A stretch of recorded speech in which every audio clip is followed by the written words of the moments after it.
How's it going, guys and girls? Hope you guys are having a great week. So I'm back today with a little bit of a treat.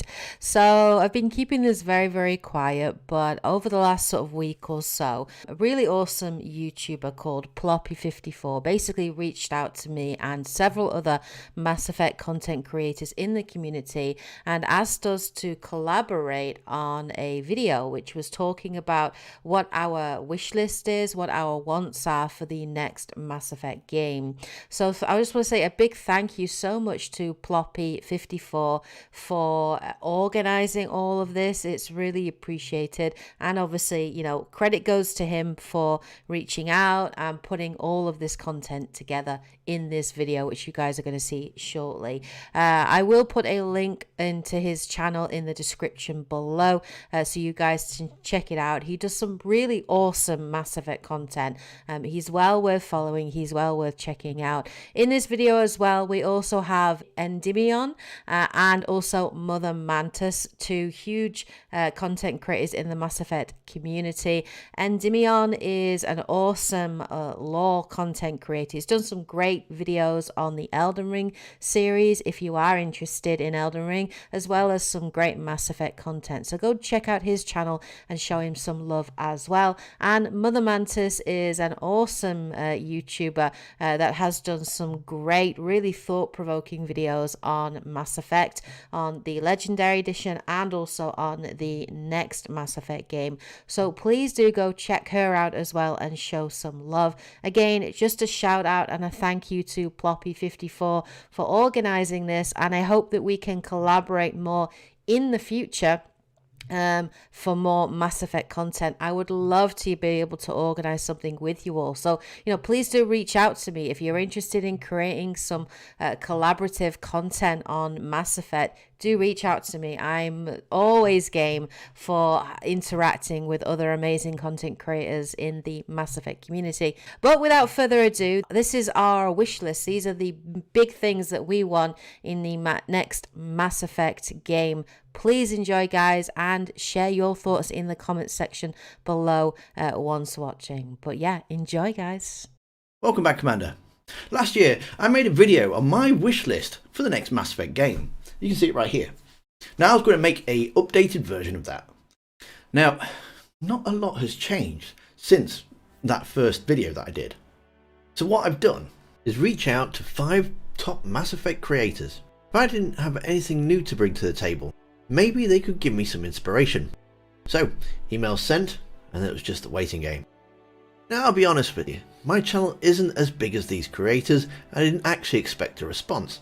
However, not 1, not 2, but 3 of them answered the call, and the smile on my face was glorious. So my first guest, absolutely smashing it on YouTube at the moment. He's got some wonderful lore videos on Elden Ring, so if you enjoy that game, make sure you check them out. But he's also done some really fantastic work on Mass Effect 2. So, Endymion, it's over to you.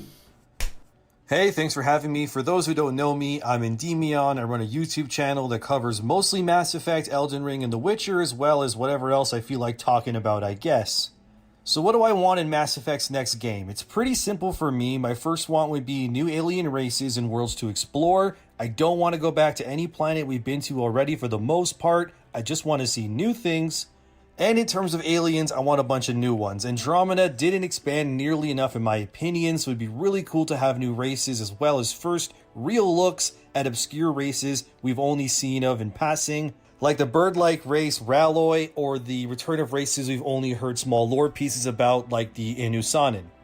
So that's what I want. I want this to feel like the first Mass Effect again, in terms of here's all this crazy stuff you've never seen before. My second big thing would be that the sequel doesn't go fully open world like so many other games these days, but instead does more dense, vertically designed levels to explore instead.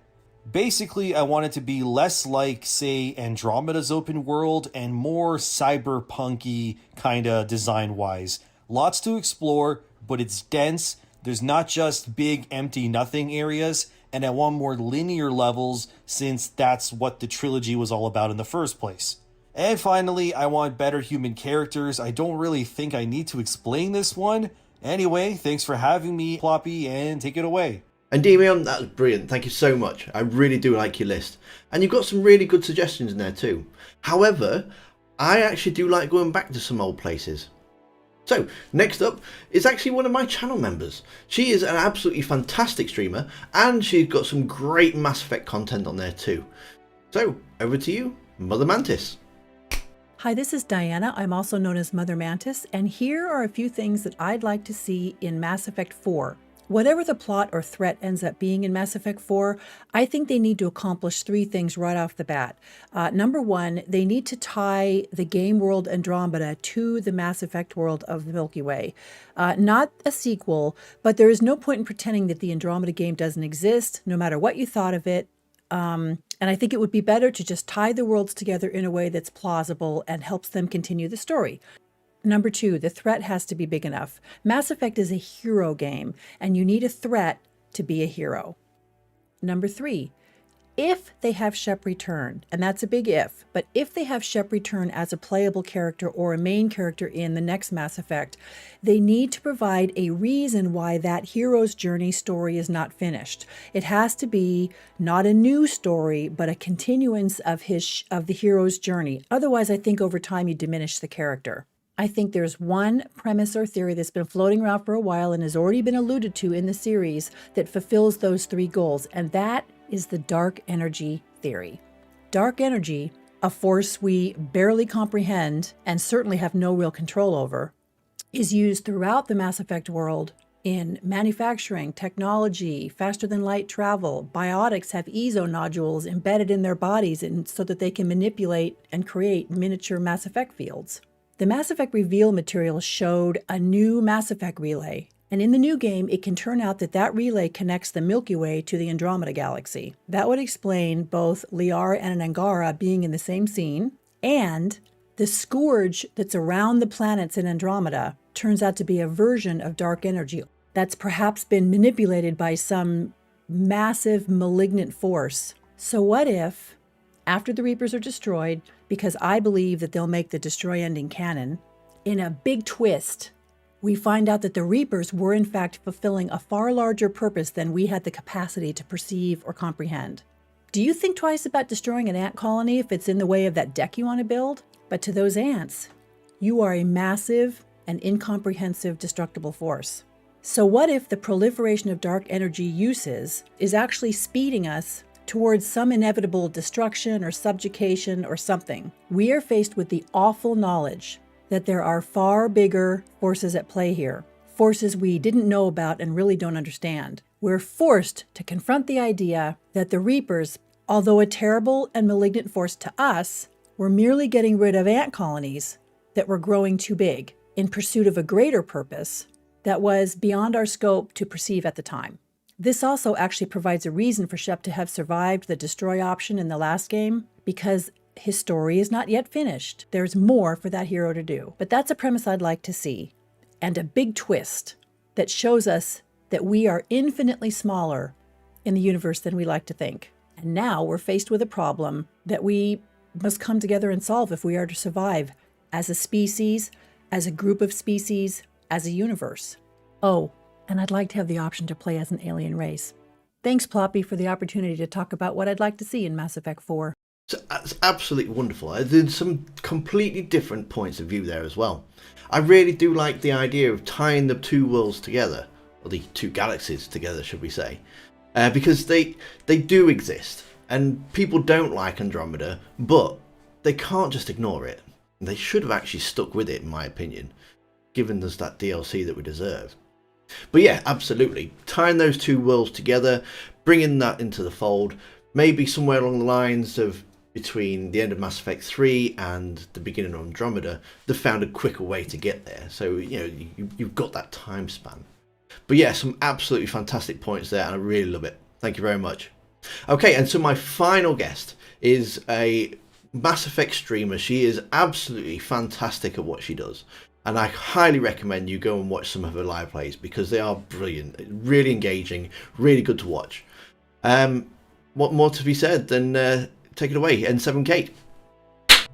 My wish list for the next Mass Effect game. God, this list is long. Let's start with the story. So first, I want BioWare to actually pick a canon ending. I myself personally didn't feel that the original trilogy needed multiple endings. Your decisions very definitely had consequences and resolution. So I want them to pick a canon ending because I think that will make for a better story and a better world setting going into the next Mass Effect game. So that's the first thing I want.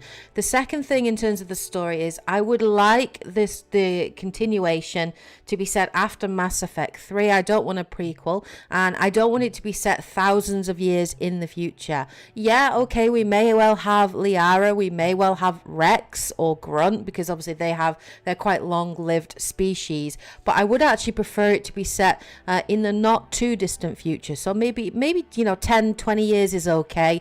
I would like to see the state of the world post Reapers. I would like to see some of the consequences of our decisions. So, what happens with the Krogan when we actually cure the genophage, the Quarians on Rannoch. I want to see an actual continuation of that. I'd also really like to see Leviathan explored. I think Leviathan would make for a really good antagonist in the next game, and I'd like to see that explored. Obviously, I want to see some returning companions and characters that we all love. We know potentially we're going to get Liara, so that will be really cool. I'd like to see some returning characters, especially Garrus, especially Rex and Grunt, and all of my favorites. I want to see them back for sure. I would love it if we did get to see Commander Shepard come back. Whether or not we get to play as Shepard, I'm not bothered, but the talent of Jennifer Hale and Mark Mir should not go to waste, and Mass Effect it doesn't feel the same without them. So I would love to see Commander Shepard come back. I think it'd be really cool as well if we actually get to play as multiple characters. Maybe we get to play as Liara. That would be really, really cool. So I would love that. I enjoyed that in Mass Effect 2 where we got that short segment as Joker, and I think it would be awesome to actually play as different characters. But we'll obviously have to see, BioWare don't really do that, but it would be cool if they did do. It would be really, really awesome. Let's talk about the gameplay. My wishes for the gameplay. So I actually would like them to keep the combat and the gameplay from Mass Effect Andromeda. I thought that was the peak of the combat. The movement in Andromeda was fantastic, especially with the booster jet, which really allowed for sort of some verticality and some really freedom of movement. I wasn't a big fan of the profile system though, I will admit, so I would prefer for them to go back to the original kind of set classes with the Vanguard, Sentinel, Soldier. I'd like to see them introduce more unique powers for the Soldier, because I always feel that the Soldier gets a little bit overlooked compared to some of the powers that the other classes have. I definitely want to see power combos like we had in Mass Effect 3. That was the pinnacle of like power combos for me. I really, really enjoyed it. But yeah, I'd like to see a little bit of a mixture between the freedom of movement and cover system in Andromeda, but a more set class system like in the original trilogy, just because I feel that it makes the game a lot more strategic, and also it does very much feed into replay value for that game too. So I definitely want to see that. In terms of dialogue conversation options as well, I would actually like them to keep the dialogue options that they had kind of like in Andromeda, where you got sort of emotional, professional, casual responses, but I actually don't want them to give us a hint of what the response will be. I'd rather they just sort of say, respond in this way or this way or this way, choose this style, but we don't actually know how the characters are going to respond. I feel that would be really fun. I definitely want to see Paragon and Renegade come back. I want to see more Paragon and Renegade interrupts, because I really enjoyed those in the original trilogy, and they did do them in Andromeda, but they weren't as cool. So I would like to see a lot more of those. So those are just some of the wishes on my list for the next Mass Effect. There are many, many more that I have, but these are just the key ones. I'm interested to hear what your thoughts are on the next Mass Effect. Please do share those, and I'm looking forward to reading them.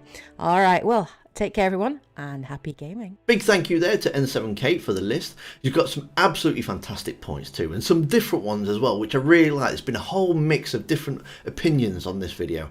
You had a really good point about the Paragon and Renegade interrupts. They're a really good addition to the series.